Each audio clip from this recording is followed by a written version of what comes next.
Anak, malapit na umuwi yung tatay mo. Talaga, Nay? Nakaka-excite naman. Tsaka pala, anak, mag-face-to-face class na kayo bukas. Maganda ka na, ha? Face-to-face? Ano ko sasabihin kay nanay na buntis ako? A few moments later. Kain ka lang, anak, ha?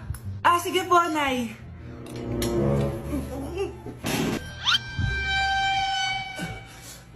Anak, may sakit ka ba? Wala po, Nay.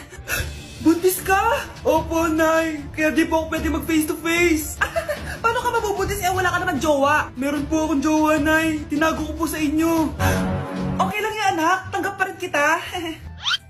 Darling, andito na ako. Andito na pala tatay mo. Darling, eto na pala yung anak natin. Hi, Tay.